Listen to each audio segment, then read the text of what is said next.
Je pense qu'en tout cas que mes parents sont à l'origine quand même vraiment des valeurs qui me tiennent à cœur. J'étais plutôt garçon manqué et très sportive, pas hyper féminine dans ma manière de m'apprêter au quotidien. Je m'intéressais pas trop à ce milieu-là. J'avais envie de dire des choses intelligentes, que les gens me trouvent... en fait, j'avais envie aussi de contrer un peu tous ces clichés qu'on associait à Miss France. Et là, je me rappelle d'elle. Okay. Et en fait, cette dame, ça a été mon premier accouchement. Et oui, il y a plein de fois où je me suis dit, mais qu'est-ce que je fous là alors que je pourrais être en voyage Ma manager est là, elle le sait, le nombre de voyages que j'ai dû refuser parce que je passais des examens. Je sais pas que c'est une crise d'angoisse la première fois, mais... je perds complètement mes moyens, j'ai l'impression que je vais mourir, mon cœur il s'emballe, je peux plus respirer. Redonner un peu les bases sur le sommeil, l'alimentation, l'activité physique, les dépistages, la prévention, même le bien-être, le prendre soin de soi. Ah, t'es bon. Parce que c'est pareil, j'ai jamais fait le parallèle très concret avec ça. Il me saute aux yeux à chaque fois. Bonjour à toutes et à tous et bienvenue dans cette nouvelle masterclass en compagnie d'une invitée que j'ai vraiment beaucoup de plaisir à recevoir car elle est en adéquation parfaite avec les valeurs et les messages qu'on aime promouvoir sur cette chaîne. J'ai le plaisir d'accueillir Marine L'Orphelin. Bonjour. Comment vas-tu Marine ? Ça va et toi ? Ça va, je suis trop content de te recevoir. Tu m'as mis une petite pression là ? Je t'ai mis une petite pression mais j'ai vu que tu t'étais... Alors en adéquation avec les valeurs, waouh ! C'est exactement ça, on aime ici recevoir, et vous le savez, des gens qui ont dépassé un peu le cadre de ce pourquoi on les a connus au départ. Et tu as un parcours incroyable, donc on va revenir évidemment depuis l'enfance sur toutes tes évolutions. Il y aura des questions aussi, on a pas mal d'internautes qui ont voulu te poser des questions et tu pourras leur répondre également directement. Et avant de démarrer cette masterclass, je voulais remercier nos partenaires, donc Sub de Pub, l'école des talents créatifs et des communicants de demain et l'indispensable OCO que vous connaissez maintenant. On va vous mettre toutes les informations qui vont passer ici. Mais voilà, il y avait quelque chose de très important que je voulais mettre en avant ici, c'est que tu es connue parce que tu as été Miss France, tu as même été première dauphine à l'élection Miss Monde. Oui. Et j'ai l'impression que, chemin faisant, tu es de plus en plus connue pour d'autres activités parce que tu as réussi à être médecin, tu as des activités en télévision, tu écris des livres, etc. Est-ce que tu ressens, toi, que ton image au niveau du grand public, elle est en train d'évoluer comme ça ? C'est une bonne question. Je pense que quand même, dans l'esprit des gens, je resterai toujours Miss France. Mais c'est assez vrai ce que tu dis.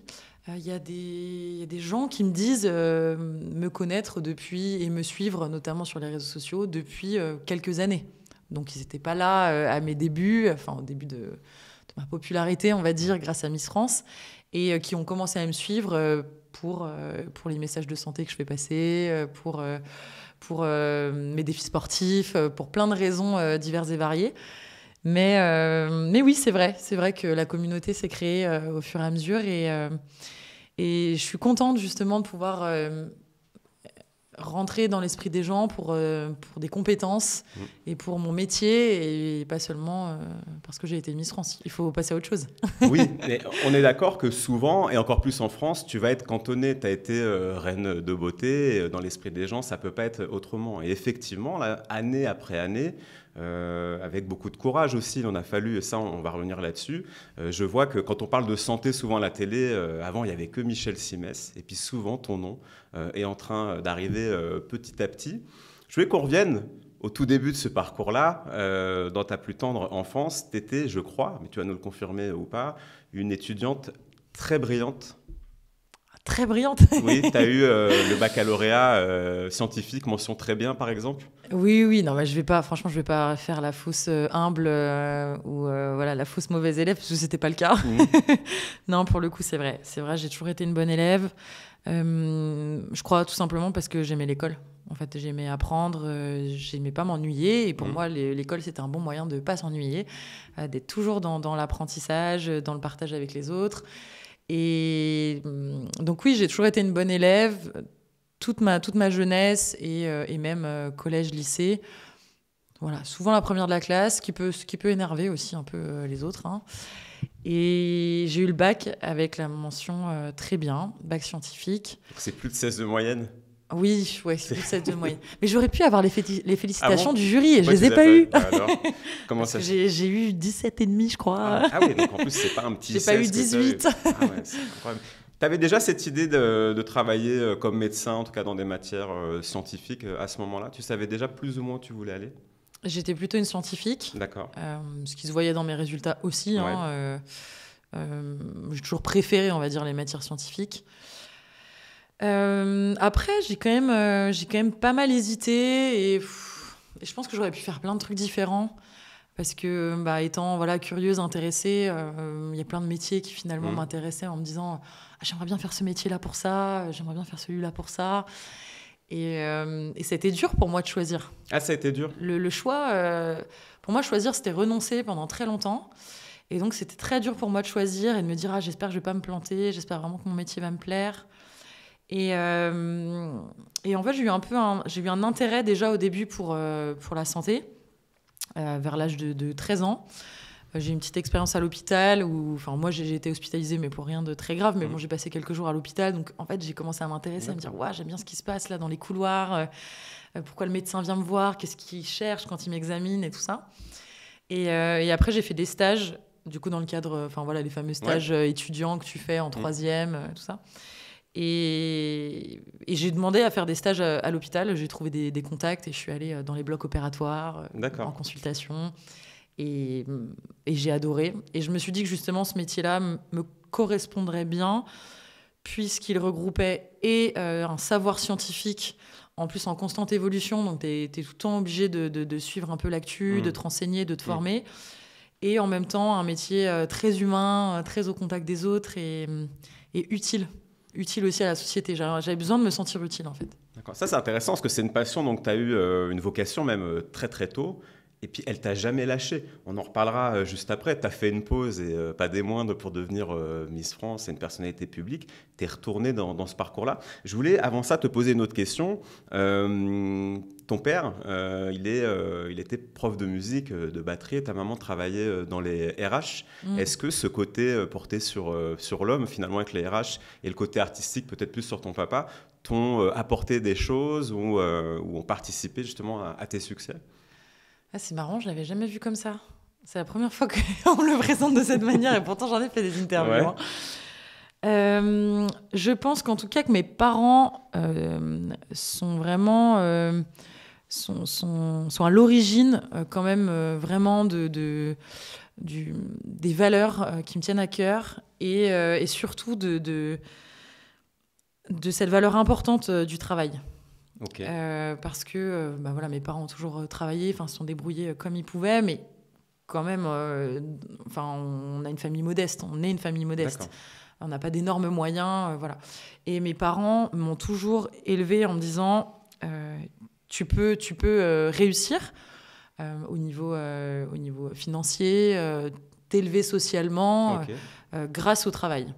Et grâce à tes études. Donc vraiment, ils mettaient un point d'honneur à ce qu'on soit bon à l'école, qu'on fasse des études et qu'on aille au bout de ces études-là. Et donc ils m'ont quand même transmis cette valeur-là qui m'a pas quittée, même si je vois les choses d'une manière un peu différente quand même aujourd'hui. Je suis d'accord avec eux sur le fait qu'on peut réussir par le travail et par un parcours scolaire, universitaire, etc., un diplôme. Mais je pense qu'aujourd'hui, la réussite... Elle peut venir en fait de tellement de manières différentes, de tellement de chemins différents qu'il ne faut pas non plus se fermer et se dire qu'il faut à tout prix réussir au niveau scolaire et qu'on peut réussir et qu'on peut s'épanouir par plein d'autres moyens en fait.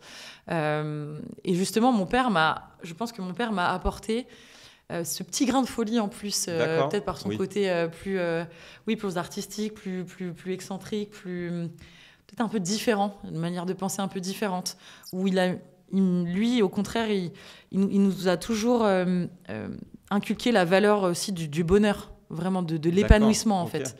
En disant, parce que lui, un métier original, mais qui rapportait pas beaucoup pour le coup.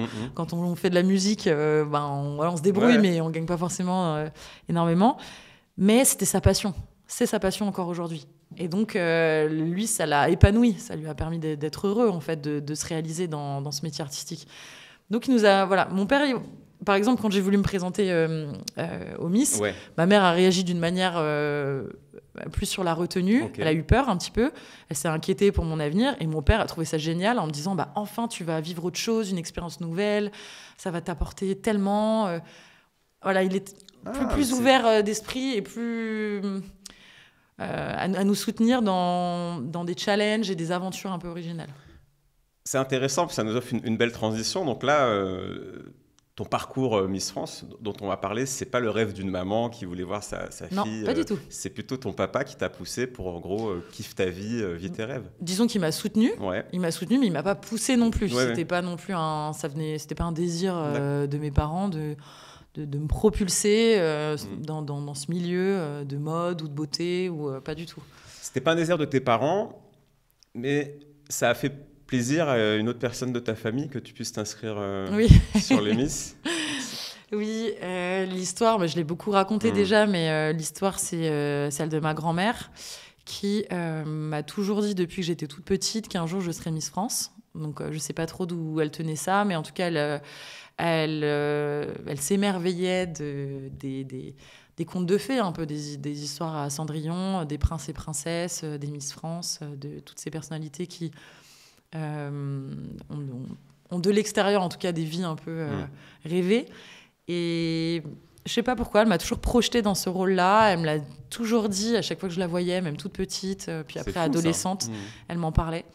Donc un jour, elle m'a dit « Non, mais tu vas le faire, faut que tu me promettes de te présenter à un casting. Donc j'ai dit « Oui, mamie, je te promets. » Et alors, comment ça se passe, ce cheminement? Donc tu t'inscris, c'est au niveau départemental, c'est ça? Ouais. Donc tu gagnes? Je gagne, ouais. Après, du coup, je suis qualifiée pour la régionale, pour Miss Bourgogne. Et puis, je gagne aussi. Du coup, en fait... Tu y vas vraiment pour gagner? Non, pas du tout. Pas du tout? Pas du tout. J'avoue que mon petit ego personnel voulait... Tu vois, au niveau de la départementale, je me disais, bon, quand même, j'ai peut-être la possibilité de gagner. Ouais. Parce qu'il y a moins de candidates, parce que, voilà, je me disais... Puis je me lançais le petit challenge, quand même, d'y arriver. Après, à la régionale, pas du tout. Parce qu'après, qui dit devenir Miss régionale dit être qualifiée, être candidate à Miss France. Oui. Et donc là, c'était ni un objectif, ni une projection que j'arrivais à avoir de moi, en fait. Vraiment, je pensais ne pas rentrer du tout dans la catégorie des Miss. Ouais, pas du tout. J'étais plutôt garçon manqué et très sportive, pas hyper féminine dans ma manière de m'apprêter au quotidien. Je m'intéressais pas trop à ce milieu-là. Donc je me voyais pas en fait endosser ce rôle-là, avoir une écharpe, une couronne, pas du tout. Donc non, c'était une belle surprise. Après, c'était une heureuse surprise, de remporter Miss Bourgogne et d'être qualifiée pour Miss France. Ce qui est intéressant, moi je le constate depuis que je te suis, ça doit faire une dizaine d'années, on s'est croisés donc chez Endemol, il y a un moment, c'est que, tu vois, là encore, on parle de départemental, régional, et j'ai toujours l'impression que tu as une construction presque comme un athlète de haut niveau, qui va étape par étape, qui va se préparer en amont. Dans ta construction, il y a les valeurs de tes parents, on l'a vu, et j'ai l'impression que le sport a une place aussi toute particulière, et c'est tout sauf un hasard. S'il y a la rédaction de ce livre ou beaucoup d'autres interventions que tu peux faire, ça représente quoi le sport dans ton parcours, dans ton ADN, dans ta construction depuis l'enfance? T'es bon, hein? Merci. Ouais, t'es bon. Parce que c'est pareil, j'ai jamais fait le parallèle très concret il me avec semble, ça. il me saute aux yeux à chaque fois, je vois que tu... Alors oui, dans les valeurs du sport, mais pas dans mon parcours. Je l'ai jamais vu comme ça, mais en fait, t'as totalement raison. J'aime me préparer et je fais en sorte de me préparer pour passer des étapes et je le vois un peu comme des challenges comme peuvent être des challenges sportifs. J'ai toujours été sportive, vraiment le sport fait partie de moi en fait. Je pense que d'ailleurs mes parents, c'est rigolo, mes parents disent que je suis née avec des muscles. D'accord. Que quand j'étais toute petite, j'étais déjà hyper musclée. C'est drôle, Donc, je sais pas, ça fait partie de mon ADN marrant, pour le coup. Marrant, ouais. Et j'ai toujours fait du sport. Ils m'ont inscrite à la gymnastique quand j'étais toute petite. Après, j'ai fait de l'athlétisme.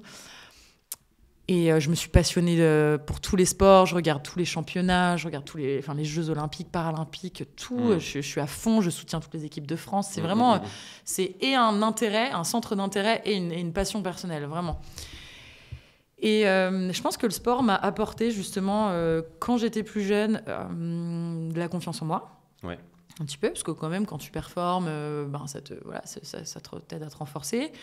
Une hygiène de vie aussi, certainement, parce que, pareil, il faut bien manger, bien dormir pour être en forme, etc.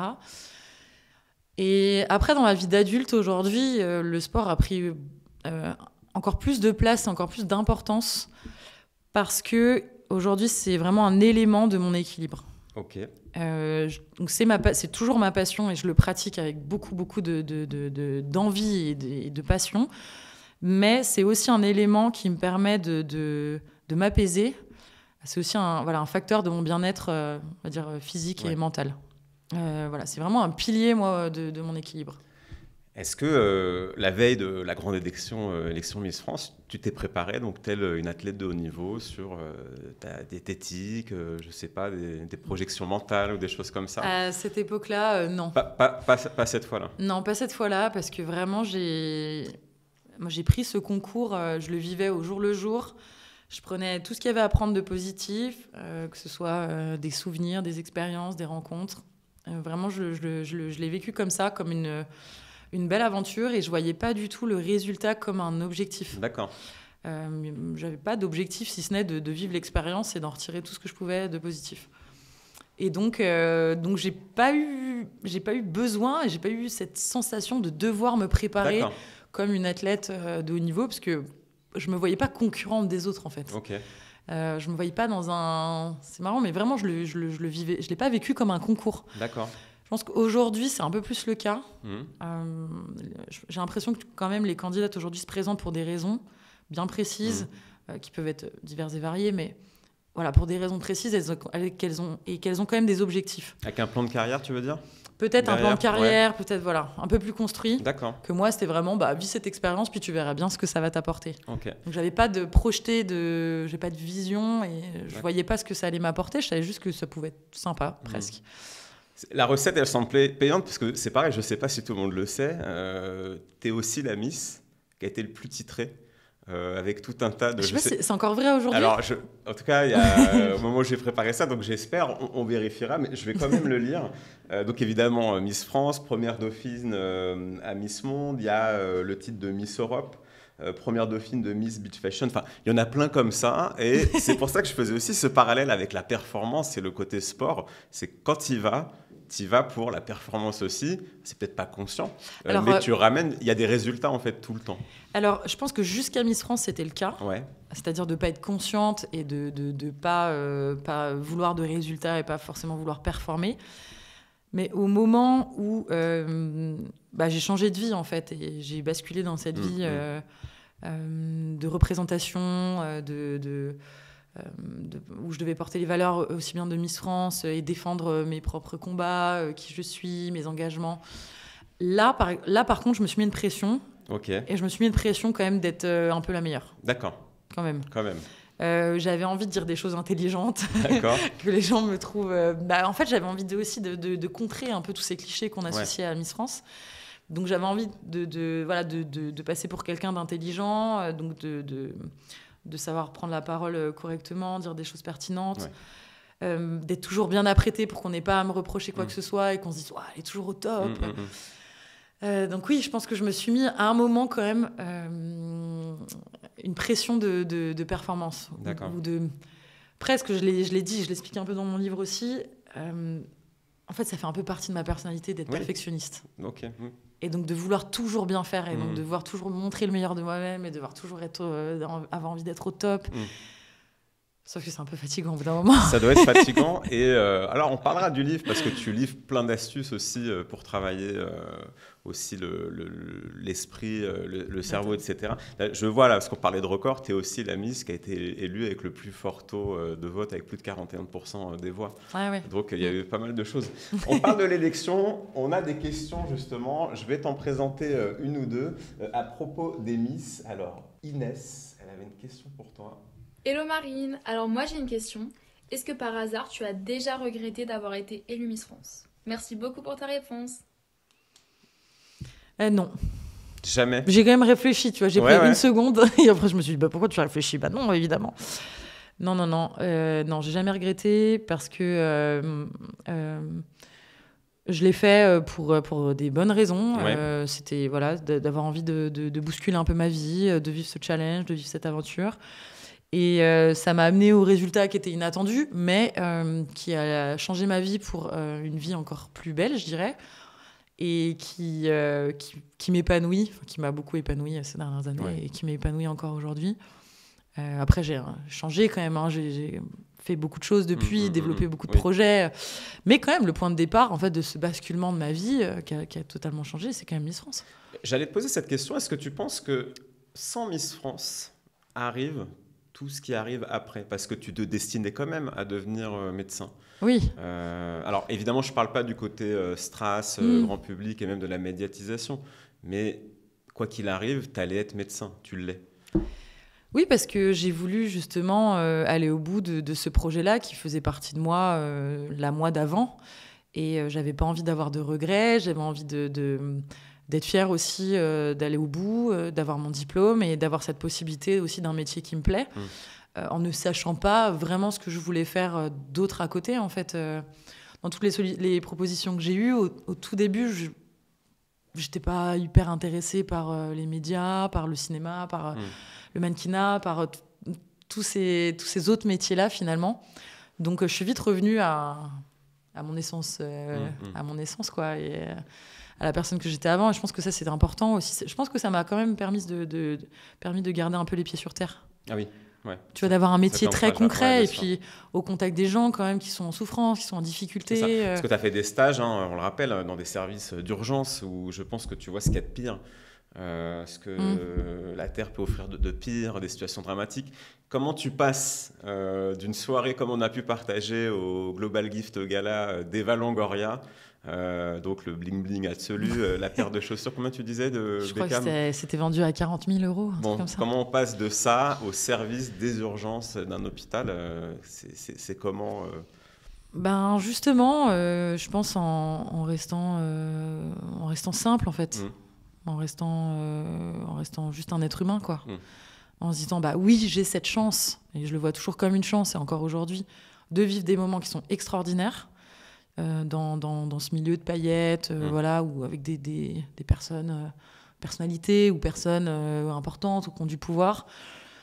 Oui, je trouve que c'est une chance, et moi, j'ai encore les paillettes un peu dans les yeux, je m'émerveille toujours de ce que je peux vivre. Et en même temps, je suis quelqu'un aussi de normal. Enfin, tu vois, je suis un être humain comme tout le monde, et avec mes failles, ma sensibilité. Et donc, du coup, je pense que quand je suis à l'hôpital, j'oublie un peu ce que je peux vivre à côté. L'autre personne que je suis pour le coup, je suis mari de médecin, et je sais pas, je fais mon métier, quoi. Tu vois, j'essaye de. Mais c'est vrai que c'est complètement paradoxal, et il y a beaucoup de gens qui m'ont dit c'est un grand écart, on peut pas faire beaucoup plus. Ouais, il y a beaucoup de gens qui m'ont dit que c'était pas compatible d'ailleurs d'avoir deux métiers, enfin plusieurs métiers, mais deux métiers dans deux univers comme ça complètement différents. Et moi, au contraire, je disais, bah non, justement, ça m'apporte de l'équilibre. En fait, j'ai un métier qui est très concret, qui est dans le dur, qui est auprès des gens, dans le soin. Et je peux avoir la médiatisation d'autres métiers, plus d'image.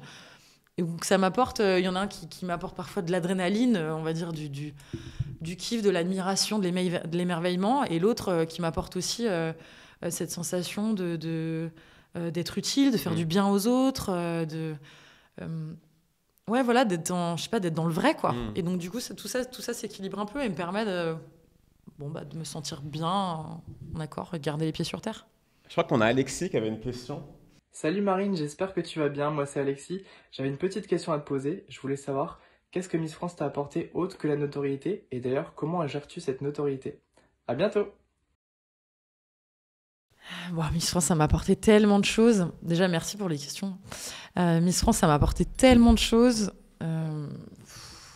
Oui, en fait, il y a l'aspect notoriété, avec une voix qui porte, et ça peut être très intéressant de se faire entendre. Et après, toutes les opportunités professionnelles qui en découlent, même si je les ai pas saisies au tout début. Enfin, moi, je suis revenue sur les bancs de la fac, donc je n'ai pas tout de suite accepté d'avoir d'autres projets dans ce milieu-là.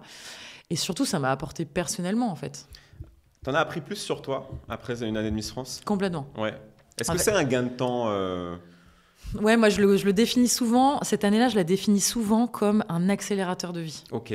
Ça te change pas complètement toute ta vie, mais c'est un gros coup d'accélérateur sur la personne que tu vas devenir, que tu peux devenir, dans le nombre, dans l'intensité des rencontres, des projets, voilà.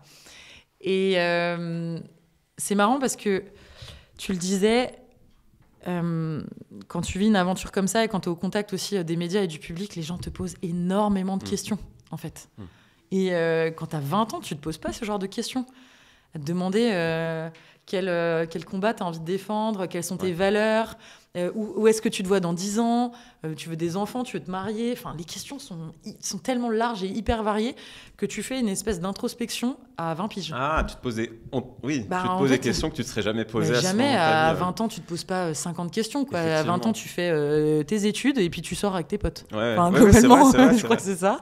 Enfin, je crois, parce que du coup, j'ai pas eu trop ça. Mais alors que moi, c'était bon alors, que diriez-vous de votre éducation que pensez-vous des changements sociétaux actuels, et en politique et machin. Enfin, c'est que des questions hyper. Et sur vous, alors quelles sont vos valeurs principales, quelles causes vous tiennent à cœur. Et enfin, tous ces questionnements-là, en fait, t'amènent à vraiment réaliser qui tu es, quoi. Et du coup, qui tu veux devenir, qui t'aimerais devenir. Et comment peut-être le devenir. Et oui, je pense que ça fait grandir vraiment très, très, très, très vite. Et c'est drôle parce que on pourrait croire qu'il y a comme un décalage entre l'image qu'on a des Miss, où on va voir que ça peut paraître pour être de la surface de temps en temps, alors qu'en fait, sur vous, il y a un travail permanent, vous avez une responsabilité auprès des Français même. Donc il y a un côté, je ne vais pas dire grave, mais assez profond, très en décalage avec l'image grand public que ça peut renvoyer. Tu le vivais, ça, ce paradoxe, ce décalage ?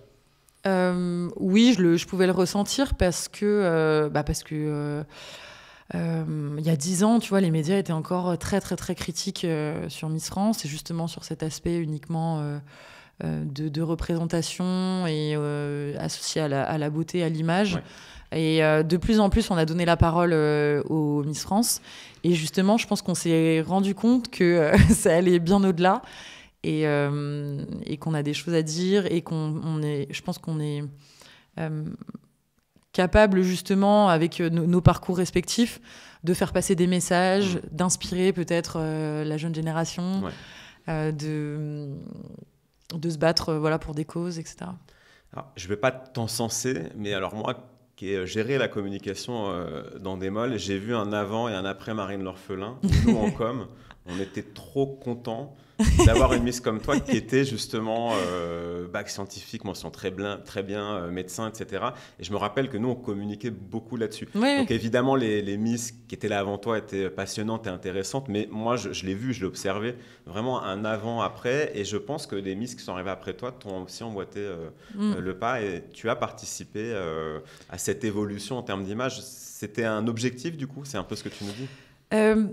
Disons que quand j'ai gagné, en fait, je me suis dit tout de suite, moi, je ne vais pas supporter en fait, qu'on critique et qu'on rabaisse les femmes constamment. En tout cas, les candidates à Miss France et les Miss France par rapport au fait d'avoir participé à un concours de beauté, quoi. On est bien plus que ça. Et je pense, malheureusement pour mes prédécesseuses qui ont du mal à défendre cela, moi, j'avais juste la caution médecine. Et la caution médecine, c'est bête, mais comme avocat, comme, je sais pas, plein de métiers qui sont comme ça très sérieux, je sais pas, finance, des choses comme, des parcours universitaires qui sont précis mais très sérieux, tout de suite, en fait, ça a mis tout le monde d'accord. Et j'ai eu cette chance, en fait, que tout de suite, du coup, on s'intéresse aussi à mon parcours scolaire, à tout ça, et ce qui a forcément aidé, justement, à combattre tous les clichés et puis à ouvrir la voie à d'autres candidates qui, après, aussi se sont dit ah bah oui, en fait, on peut, elle a raison, en fait, on peut mener plusieurs carrières de front et on peut faire des études et on peut vouloir faire du mannequinat à côté, on peut vouloir participer à Miss France, on peut vouloir être, je sais pas, sportive de haut niveau, musicienne, enfin, voilà. Juste le fait de pouvoir faire plusieurs choses qui, initialement, peuvent paraître complètement antinomiques.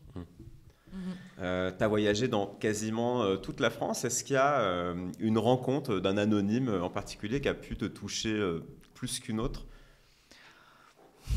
Ça va être Là, compliqué de comme ça, ressortir un moment comme ça. Ouais, peut-être. non, comme ça, franchement, j'en ai pas, mais il y en a eu plein des moments forts.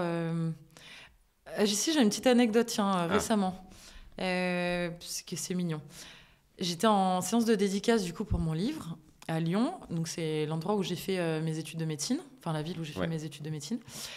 Et donc, j'étais en pleine dédicace, et puis...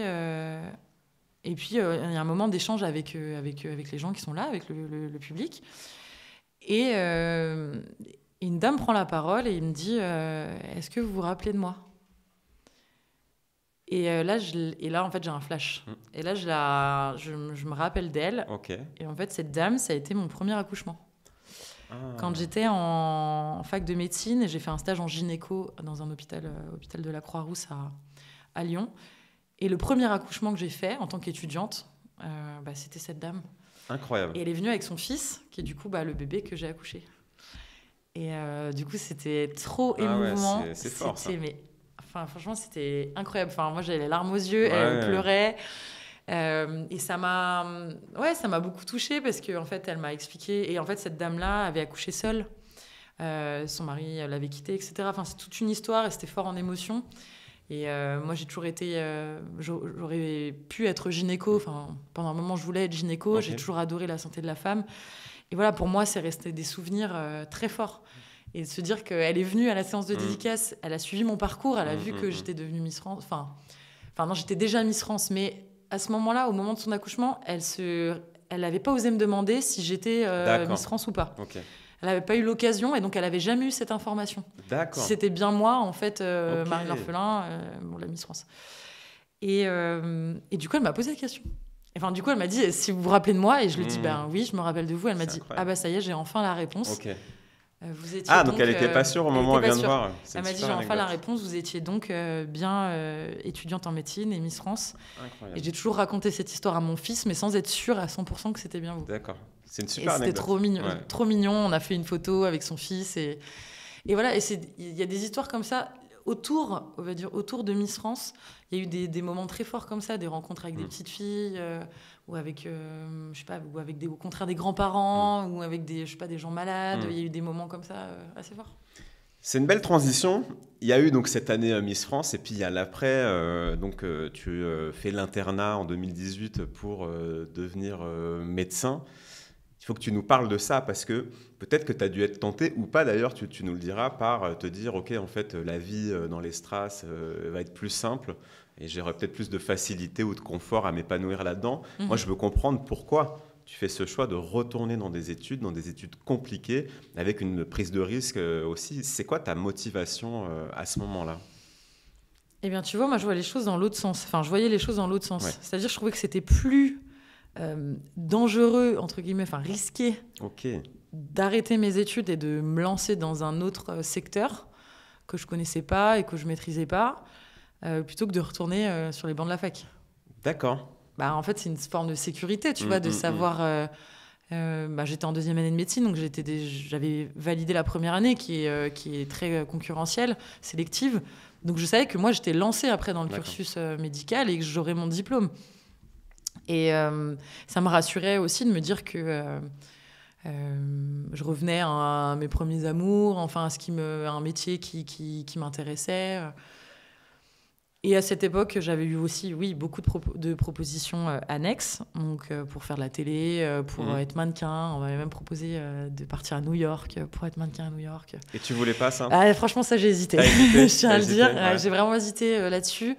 Après, j'avais des copines mannequins à l'époque qui m'ont raconté les dessous du mannequinat. C'était terrible. Ça faisait vraiment très peur pour le coup. Le diktat de la maigreur, les régimes à outrance, etc. La pression psychologique. C'était...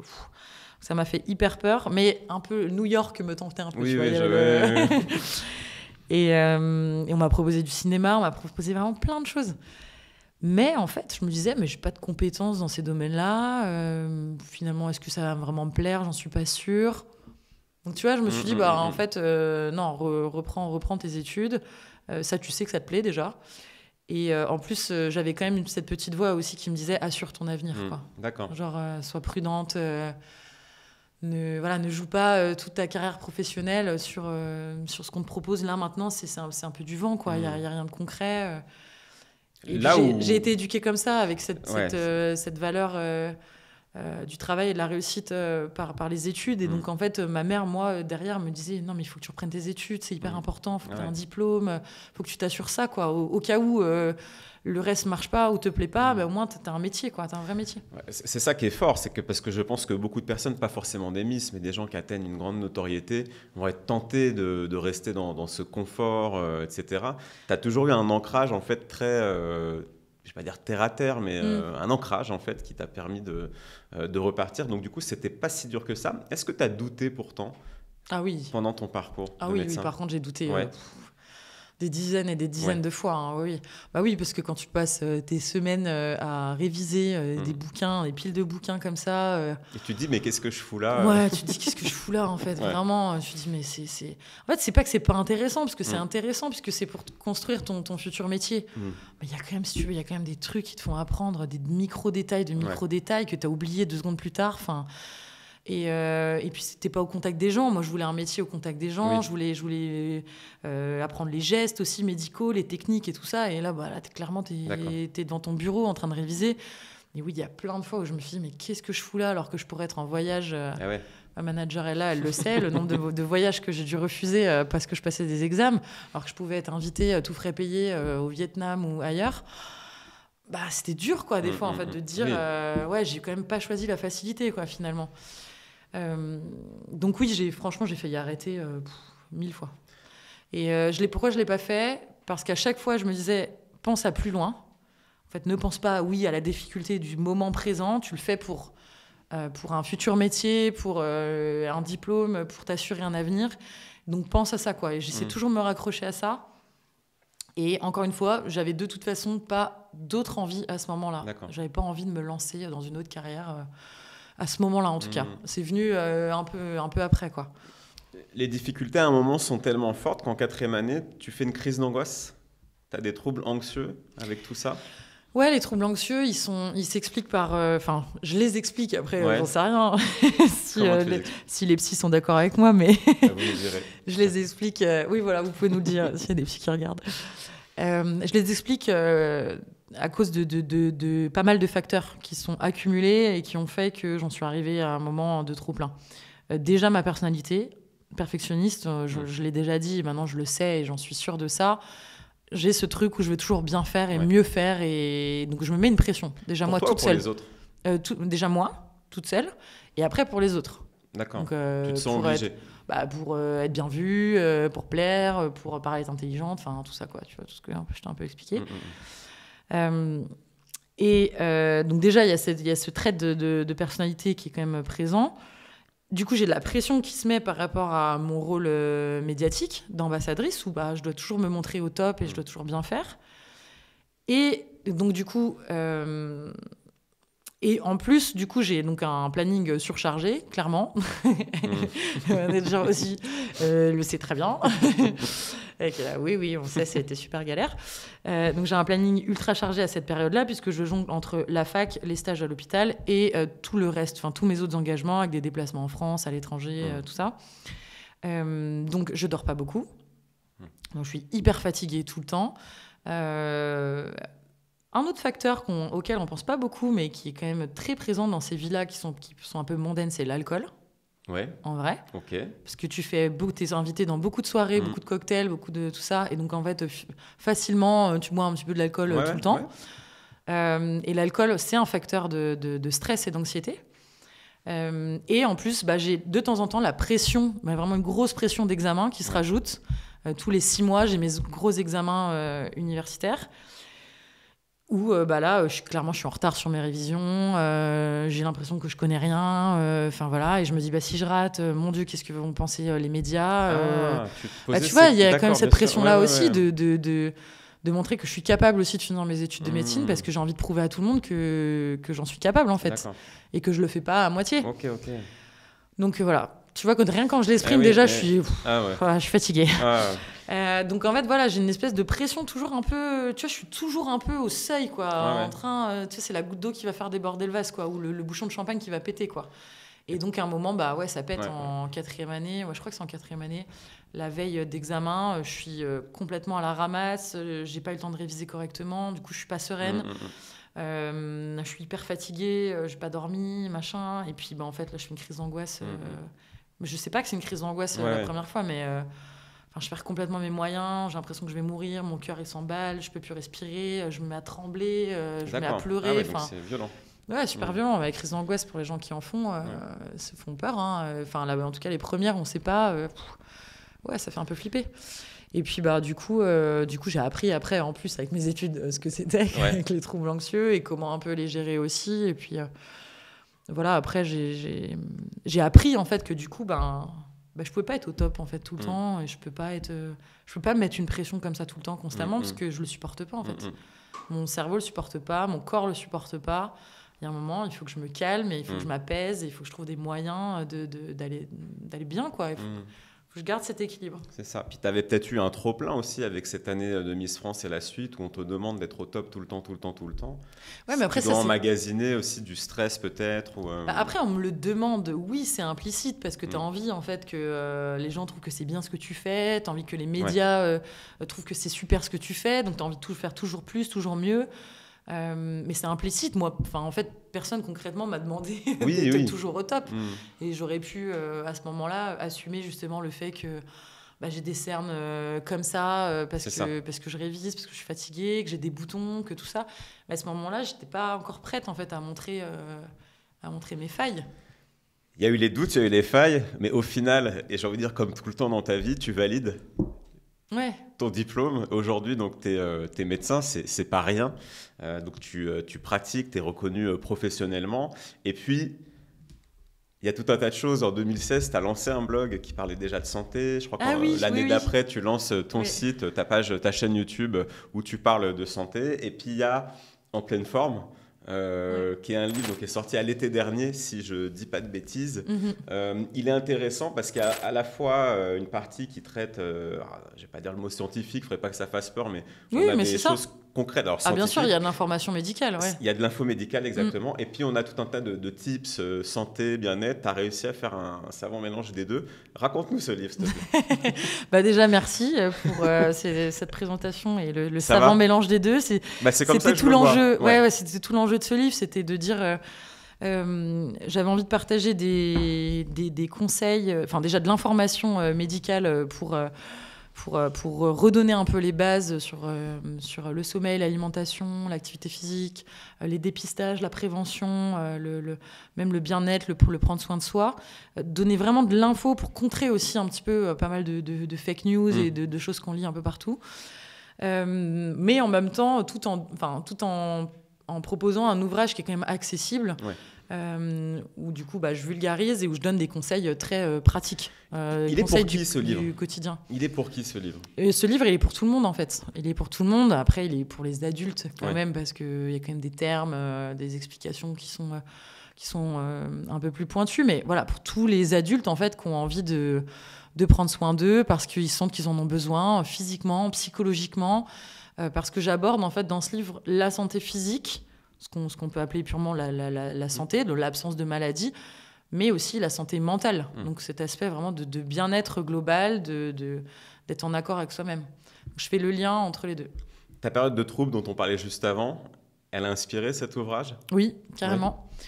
Carrément. Ce qui a inspiré ce livre, c'est déjà ce que je faisais sur les réseaux sociaux depuis très longtemps, c'est-à-dire de parler de santé à tout le monde, de donner des petits tips pour aller mieux, sur son alimentation, sur le sport, parler des vaccins. Donc c'est ce que j'avais déjà l'habitude de faire, et je sentais que les gens étaient intéressés et me posaient beaucoup de questions aussi sur ces sujets-là. Et oui, je suis passée par une période du coup difficile de découverte des crises d'angoisse, puis après d'apprentissage autour des troubles anxieux.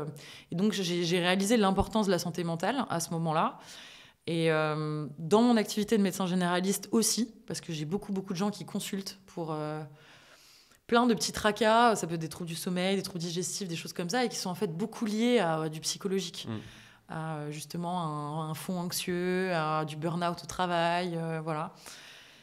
Donc je me suis dit qu'il fallait absolument un ouvrage qui puisse traiter un peu de tout ça, donc qui puisse donner des clés et qui puisse aborder vraiment ces sujets, mais d'une manière positive. Ouais.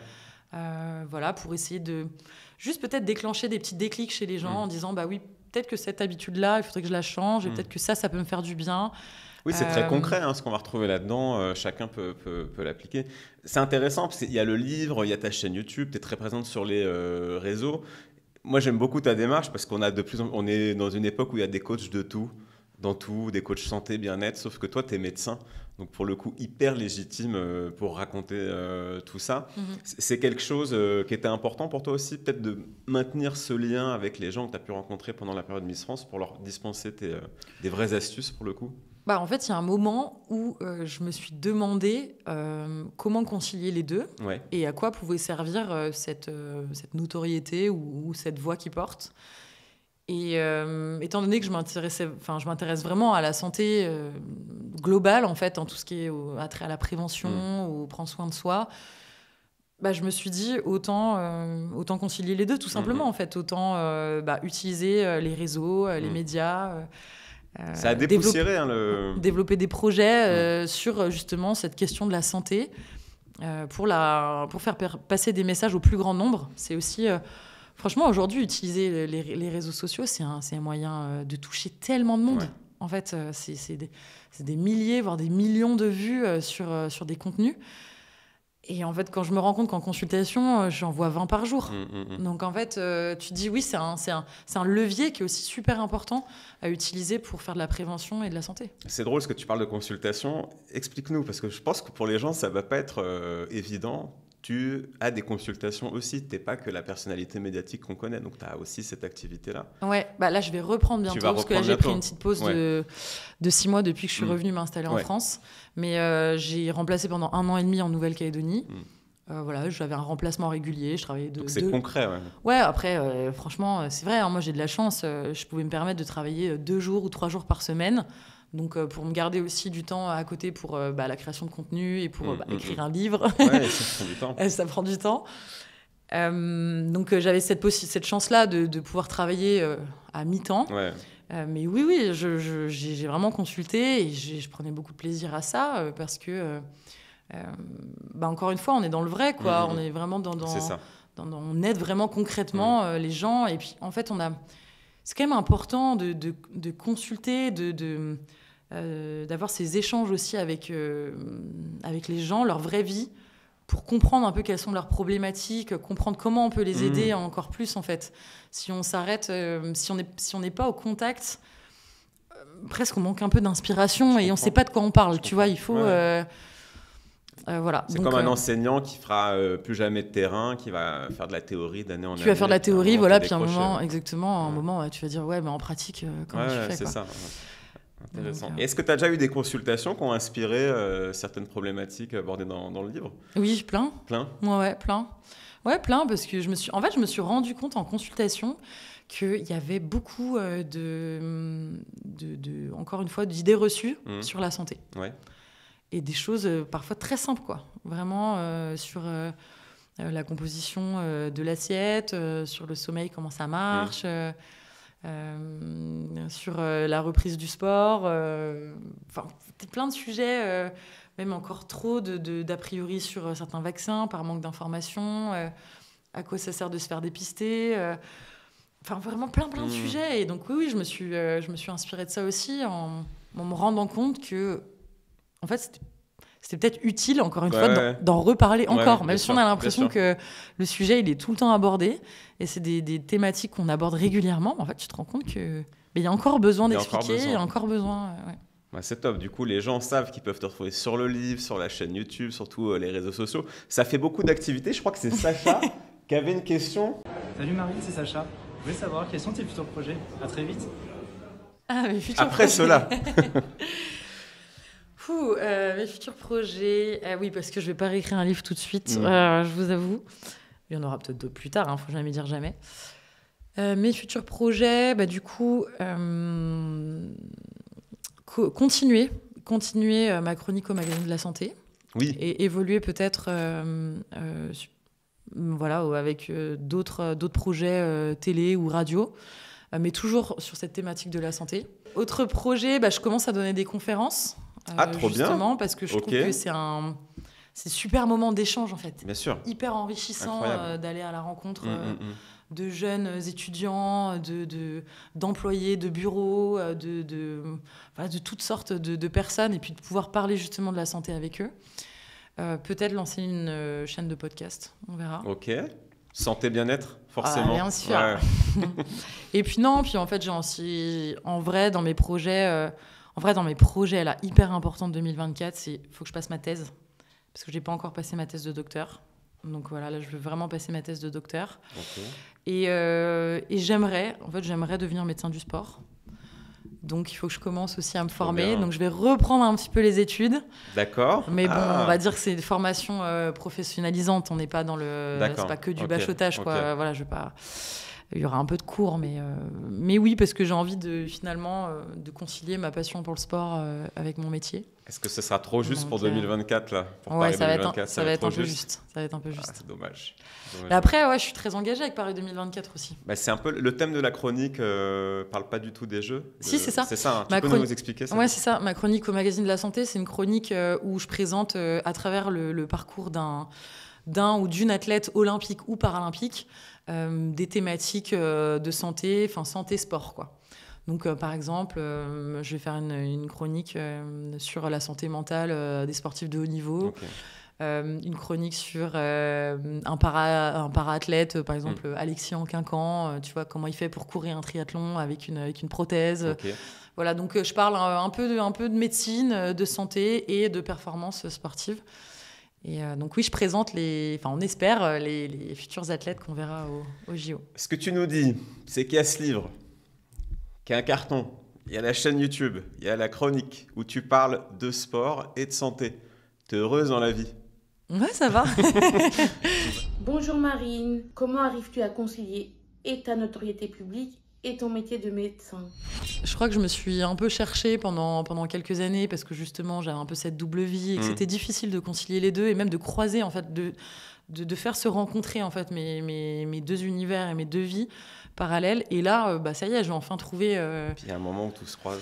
Ouais, il y a un moment où tout devient logique, en fait, où tout prend son sens. Et oui, du coup, tu vois, après, moi, mes projets, j'ai toujours pris le temps déjà de construire les projets, de réfléchir, de prendre aussi les conseils de mon entourage familial et professionnel pour y aller à mon rythme, quoi. Et aujourd'hui, tu vois, j'ai l'impression d'avoir fait des bons choix. Finalement, d'y être allé progressivement, tu vois, de retourner un peu dans les médias aujourd'hui. En fait, c'est très bien comme ça parce que j'ai plus de temps, je me sens légitime. T'es légitime. J'ai pris de l'expérience aussi avec tout ce que j'ai pu faire avant, donc sur la prise de parole, la manière de présenter. Donc, tu vois, tout s'emboîte, en fait, un peu logiquement, quoi. Et oui, là, ça y est, je me sens à ma place et je me sens bien. Et après, voilà, il faut aussi que la vie perso suive à côté. Et je pense que ça va bien. Et donc, je te demande pas... Non, mais je sais. Non, mais je le dis parce que c'est important. Tu vois, on parle beaucoup du pro. Ça participe à l'équilibre, évidemment. On parle beaucoup du pro, mais ça participe à l'équilibre. Et donc, je pense que j'ai trouvé cet équilibre aussi entre, tous mes projets professionnels qui paraissent chargés, nombreux et t'as de la place chargés, dans ta vie mais je me suis accordé beaucoup plus de place dans ma vie perso ces derniers temps, quoi. Ça m'offre une belle passerelle. On a une dernière question de Salia qui est pour toi. Okay. Bonjour Marine, c'est Salia. Comment organisez-vous votre temps libre? Ah, bonne question. Justement, je l'organise. Alors, justement, oui. Justement, je l'organise. C'est toute la différence par rapport à il y a quelques années où je prenais du temps libre quand j'en avais, c'est-à-dire rarement. Rarement. Et même pas les week-ends. et maintenant, je l'organise dans le sens où je considère que c'est aussi important que le travail. Donc, je prends des moments de pause. Ça veut dire m'accorder des soirées où je reste tranquille à la maison, où je vais refuser des événements parce que il faut bien se reposer de temps en temps. où je vais faire, on va dire, un peu de télétravail de temps en temps un matin, et l'après-midi, je vais m'accorder du temps pour faire autre chose, du sport, un moment, je sais pas, relaxation, massage, enfin voilà, de balade dans la nature. Voilà, moi, en tout cas, c'est ce qui me fait du bien. On va dire, c'est voilà, aller à l'extérieur, sortir un peu, prendre l'air, faire du sport et me faire pouponner. Ouais. Voilà. Mais c'est ce que tu dis, c'est aussi important que les moments où on va travailler tout ça, de prendre du temps sur soi. C'est des conseils, ça, que tu donnerais ou que tu donnes Oui, j'en parle un petit peu dans mon livre et je le dis souvent. Moi, c'est comme ça, en tout cas, que j'arrive à garder l'équilibre. C'est vraiment en considérant ces moments de pause et de détente comme des moments absolument nécessaires et pas optionnels. Donc, je prends des rendez-vous dans mon agenda, quoi. Donc là, je me dis, là, non, c'est mon moment de sport. Là, c'est mon moment de pause, de brunch avec mes amis. Mais vraiment, très concrètement, je le note dans mon agenda. D'accord. Et ça fait partie de l'épanouissement par la suite. Exactement. Dernière question. Si tu pouvais retourner, non pas retourner en arrière d'ailleurs, mais t'adresser à la jeune Marine avant le concours Miss France, qui était brillante à l'école, au regard de tout ton parcours, de tout ce que tu as accompli, qu'est-ce que tu lui dirais ? Plusieurs choses. Déjà, je lui dirais que en fait, l'épanouissement passe par tellement de chemins et de phases différentes que en fait, il n'y a pas que les études, quoi, par exemple. Et je sais que moi, je porte beaucoup ce message-là de voilà, il faut bosser, il faut faire des études et tout ça. Mais en fait, voilà, il y a des gens qui sont pas faits pour ça et qui ont d'autres compétences, qui ont d'autres talents, qualités. Et au contraire, il faut encourager ces traits-là, en fait, ces qualités-là. Donc déjà, je lui dirais ça, de ne pas s'inquiéter, parce qu'il y a plusieurs voies et plusieurs moyens. De s'enlever un petit peu de pression quand même. Ouais. Pouvoir, je sais pas, peut-être profiter un peu plus avec un peu moins de pression. C'est quand même plus agréable. C'est un bon conseil. Et ce que j'ai fait, dont j'ai pas parlé, mais je trouve que c'est hyper important pour comprendre aussi comment on arrive à ses objectifs, c'est de se faire entourer. Ah, on n'en a pas parlé. On n'en a pas parlé, mais je trouve que c'est un élément absolument essentiel et je tiens à le dire parce que j'ai toujours aussi envie de remercier les gens avec qui je travaille et ma famille et mes amis qui comprennent que je suis pas toujours dispo, mais qui sont quand même là. Alors que je suis pas très douée pour appeler, envoyer des messages et dire et aller au dîner et tout. Et pourtant, ils sont toujours présents. Ils m'acceptent aussi avec mon planning bien rempli. Et les personnes avec qui je travaille au quotidien qui me permettent d'aboutir ces projets-là. Parce que c'est bien beau de rêver, se réaliser et réaliser tous ces objectifs, mais il y a un moment, tu peux pas y arriver tout seul. Il faut absolument se faire aider, et se faire aider de professionnels, de gens qui savent de quoi ils parlent, qui ont des compétences. Et j'ai pas toutes les compétences. Donc voilà, il y a un moment, seul on va vite et ensemble on va plus loin. On va plus loin. Écoute Marine, c'était un super mot de la fin. C'est la fin de cette émission. Je voulais vraiment te remercier beaucoup. On rappelle le livre En pleine forme. Franchement, allez-y parce que c'est il y a une approche scientifique mais qui est complètement compatible avec nos connaissances à nous.